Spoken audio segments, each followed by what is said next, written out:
Welcome. This is going to be a reading for the sign of Scorpio, Sun, Moon, Rising, Venus. Keep in mind it will not resonate with everyone, so please take what resonates, leave what doesn't. Don't force it so that you don't become confused. If you're interested in a personal reading, you can send me a text, 971-354-9504. You can send me an email at HealersHeartTarot@gmail.com. I have a 10 for 20, a 20-minute for 30, and a 30-minute for 40. I also have a 40-minute emergency reading that you get back a little bit faster since I try to keep my readings as affordable as I can. They do go out a little bit, but the emergency one gets returned within 24 hours. So whatever works for you. Sorry, I lost my train of thought, Scorpio, and that might be happening to you a lot. I was picking that up during my meditation. So be careful because I feel like you're going to be feeling a little spacey and maybe you're going to lose like track of time. So if you're supposed to be like the thing that I picked up in my meditation was like you're supposed to be at a stop sign or like maybe picking up your kid from the stop and you forget and your kid ends up at the door and you're like, wait, what time is it? Like you kind of lose track of time, or you're supposed to drop your kids off or do something and you kind of, it just slips your mind even though you made plans, or it could be a date or a dinner date or a brunch or something like that. Like you knew you were going to do that, but for some reason somewhere down the line it just fell out of your head. So there's gonna be moments that are happening like that. So just keep a notepad with you if you need one, just to keep yourself a little bit more centered. I also like to do that just to like it doesn't hurt when you feel anxious to write down the things that you feel anxious about, so you can at least just get them out of your system and put them down on something else. Remember that our minds are very visual, so if we see it on paper, we're thinking of it as it's on paper, and it's easier to release from our body. Yeah, it's so just it's easier, so that way when you get nervous, because I'm picking up on like, you know, those moments. Okay, I'm one of those people. I hate paying in cash because when they give me the change back, I feel like I have to rush to kind of put the change in the change pocket and then put the money and fold it out. Like, I like my money folded, so I kind of just shove everything in there and then I'm like, fuck it, I'll just do it later. And so I rush myself. Like, I know that people are, it's not going to bother people, and I honestly don't even care if it does because it's not even my thing. But it's like it's like you feel rushed, so you feel like you have to go faster, or you feel like you don't want to be in anyone's way. Be careful of that, and ask yourself why you don't want to give yourself the space for you to be yourself, but you're so quick to want to give other people the space to be comfortable for them. And watch yourself in that. Make sure that you're not walking around making sure other people are comfortable over yourself. You have the right to feel comfortable in certain situations, and there are certain things that you can say, like, oh well, if that's something that they struggle with, that they can be triggered today. That's not something I have to deal with. Right. And I'm not saying like on some crazy petty shit. Okay, I'm talking about like basic stuff, like feeling like, I don't know, like if somebody's waiting for you to finish your last rep but you still have like 4 more and you're like, fuck it, I'll just be done and give them my turn because I don't want them to feel weird, or I don't want them to have a problem, or I don't. This could also be with your partner. Just make sure you're not always doing that whole like, oh, I don't want them to feel uncomfortable. Fuck it. If they feel uncomfortable, that's an insecurity, and that's a trigger they're gonna have to deal with. We're only in control of ourselves and our own triggers. We don't have control over anyone else. So if that's something that's gonna, you know, control their day after that happens, then let them do that.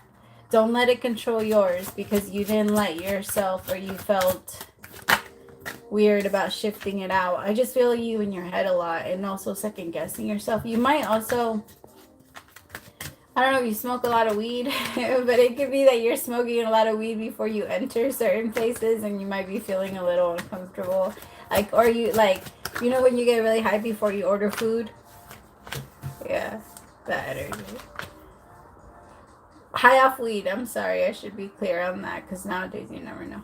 Wheel of Fortune, Queen of Wands with the Three of Pentacles. Some of you might be getting really high before you get to a date. Like, you might get really nervous. So watch yourself. Make sure you don't do that, because I think you're going to end up like missing something or saying something you don't really mean because you're really nervous. And I feel like that nervousness is going to take over.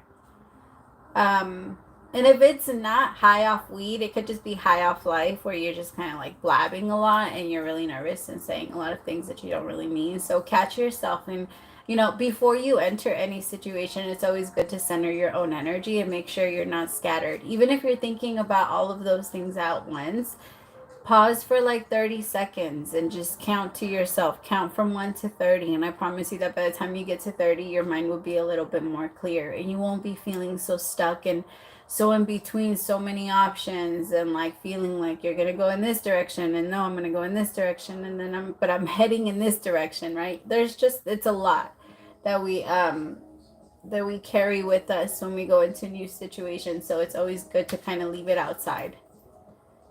You know, the Wheel of Fortune with the Queen of Wands, there's a new situation here, and there's just like, there's a new connection where you want to do things differently with this Queen of Wands. Could be an Aries, a Leo, or a Sag.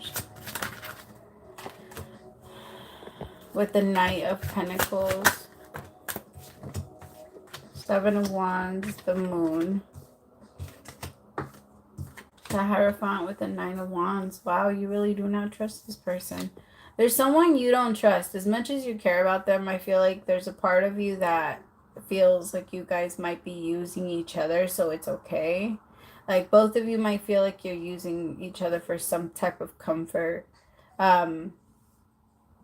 It feels like both of you want something serious, but you both are, I don't know how to explain it. You know, it's almost like you both are pretending to still be like players, or to still be like, oh, I'm still in control, I'm still in charge, I'm still in this. Like, both are in this energy of, I still have my wall up and you still have to break through me, and you still have to convince me, but you two can't stop thinking about each other, and you two are very much like into each other, Scorpio. But I could tell that the two of you feel like this resistance to the relationship. But why are they doing this? Tell me about the Moon with the Seven of Wands and the Hierophant with the Nine of Wands.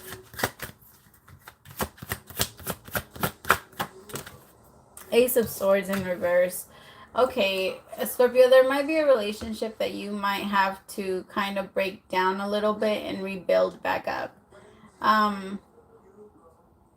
This relationship was confusing for a little bit. Like, it feels like, tell me about the Ace of Swords in reverse. Maybe it's because there's been a lot of lies and like certain things are being hidden, or maybe not even lies, but there's a lot of lying by omission. There's a lot of, well, you didn't ask. You didn't ask me. What do you mean you didn't ask me? Or you didn't something, or we didn't talk about that, or we didn't some, like some type of connection. We didn't something.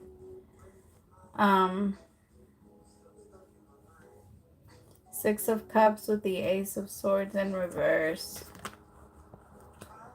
It's like you two are still trying to pretend to be players. I don't know. Like, you guys might still even be, like, might be trying to make each other jealous, or try to, like, you both know you're committed to each other, but you won't admit it. And you both know, like, you might say I love you to each other, but you guys will not go into a relationship. It's very interesting. Trying to hold on to, like, the single person inside for some reason. What is that reason? Why? Because you both know you guys keep coming back to each other or thinking about each other, and that there's like, you guys go into this energy of I mean, it kind of does feel a little karmic. The Nine of Swords with the King of Cups and the Knight of Wands. It's because you both have a lot of trauma from like past relationships that you two are holding on to. And you both kind of do have this like, you remind me of my ex thing. Like, or you remind me of a ex, or like, I've been down this road, it feels familiar, and even having it be familiar, I don't want to try it.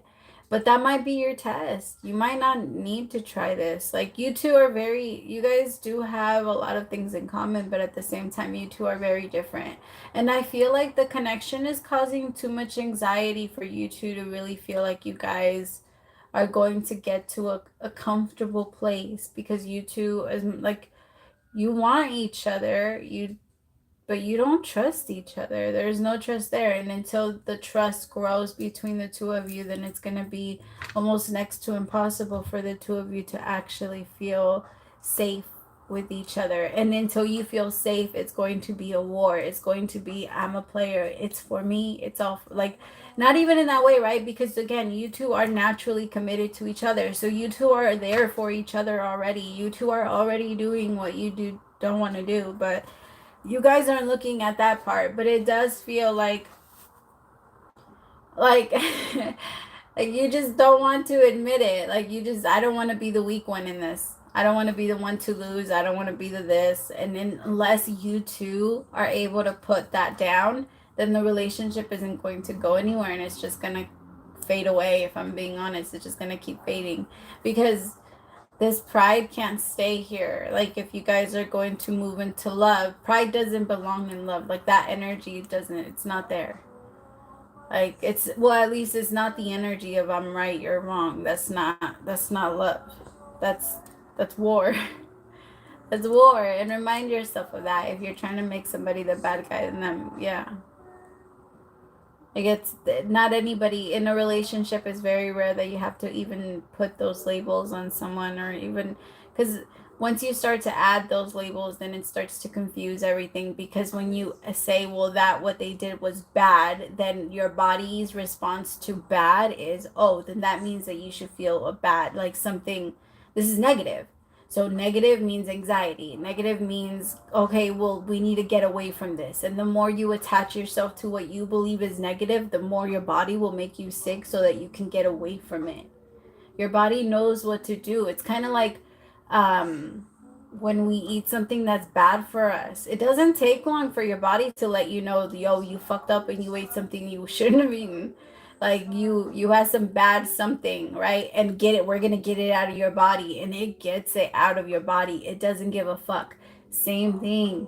Your soul does the same thing. Yo, I don't care what you want. I don't care if you want more of the delicious chicken. It's not fucking good for you. Like, stop it. Like, your body's gonna find a way to get it out. And it feels like, as of right now, that's what this relationship has been feeling like. As much as you guys want each other, it's like you both are not willing to, like, put any, like, one person is going to purposely trying to make the other person sick. Like, right, you both are throwing little jabs at each other, and like making it, it's just making you guys are, it feels like a game. It really does, Scorpio. And it feels like one person is a little bit more evolved than the other, and that person is a little bit more involved in their work and what they want to do. And they're choosing not to play. So it feels like whoever is going to continue to play the game is going to play by themselves, and then they're going to find out, holy shit, I've been playing by myself for a while now. Where the fuck did they go? It's like they're going to keep racing, and then they're realizing, like, oh, like, where did they stop? Like, I didn't even realize that they were next to me anymore. And that's the energy that this person is going to feel. It's just they need to get that part together. I feel like if you guys do, let me pull cards, but I feel like if you guys can pull that together, then you guys have a strong possibility of making this work. But if you guys don't, you see, it's all a choice. 2 of Wands with the 8 of Wands. I feel like you two could go far and fast. If you two decide to change this, it's all about the 2 of Wands. It's a choice. Like, are you going to go left? Are you going to continue to go left? Or are you going to turn and go right? Like, it's up to you. That's what the universe is saying. Like, hey, let's make it better. The Hermit.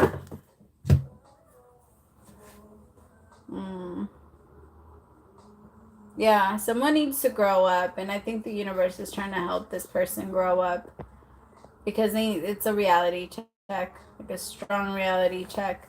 Somebody might also have like addictive tendencies. Yeah.